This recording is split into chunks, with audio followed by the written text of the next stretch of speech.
Hi, my name is Sophia Aronoff. I'm currently a sports medicine 3 student, and for my third project, I wanted to focus on medial tibial stress syndrome or shin splints in a soccer player. For this program, I wanted to create a successful workout routine for my client that strengthens specific muscles regarding this injury. I hope to reduce the amount of pain in my client's legs and feet for when she continues playing soccer consistently again. This is Zoe Laughlin, my 16-year-old client who has played soccer for around 13 years and has also had many years of track and skiing experience. She's had a history with shin splints also for around 3 or more years and has naturally very flat arches.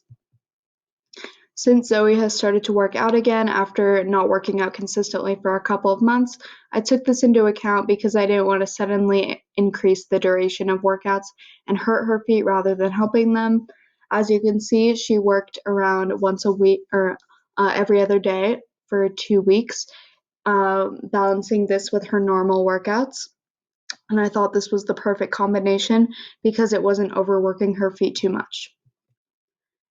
So shin splints is feeling pain, tenderness, or soreness along the inner side of the shin bone, and you can feel mild swelling in the lower legs. It is caused by repetitive microtrauma, weak muscles, improper footwear, or even training errors during practice, and it can progress to a stress fracture if this is not treated right away. So this program lasted about 2 weeks with off days, as you saw on the schedule. We tested the client's pain tolerance and strength during these specific exercises, and we showed progress with the baseline test, which is where I compiled around 5 different exercises and compared them to the end of to when she finished the program. In this case, since Zoe has already had shin splints, I cannot completely prevent her from getting them again, but I can ensure that she will have less pain when exercising. So the baseline was a combination of 5 different exercises, which was the soleus squat hold. She held for around 20 seconds without giving out.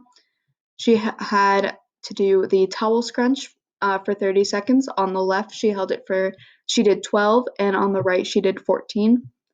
She ended up doing 18 heel lifts in 30 seconds. I had her balance on one foot, and she had 2 faults on the left and 3 on the right. And she did 51 toe taps on the left in 30 seconds and 55 on the right. So for the program, she did a soleus stretch, which you can see right here, and a gastrocnemius stretch, like was in the baseline. And she did the Achilles tendon stretch with a towel, which you can also do with a TheraBand. This was just the only resources we had. She ended up doing heel lifts like you saw in the last video, doming foot walks back and forth, and heel tapping in a clockwork position. She did 5 reps of those in 2 sets. All right, so for the results, Zoe had a 30% increase in her soleus squat hold. For her heel lifts, she had a 0.7% increase. On the right, she had a 17% increase and a 0.6% increase. And for the balancing, she had a 0.3% increase.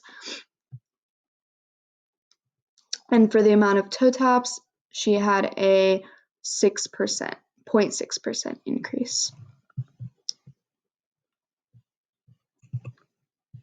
All right, so as you heard with those percentages, I just made those into a graph so it was visually easier to see. With the soleus stretch hold, you can see that she held it for 20 seconds on the baseline and around 37 seconds in the results. You can see a huge improvement and in the heel lifts. And this was just for right and left. In the baseline, the blue represents the right leg and the purple represents the left leg. And you can definitely see the increase in both. With this one, you can see how she went down a lot in her faults. She had way less faults when she had to balance, and she had a very sudden increase in toe taps too. Thank you so much for listening. If you have any questions about this program, just email me at this email right here. Thank you so much for watching.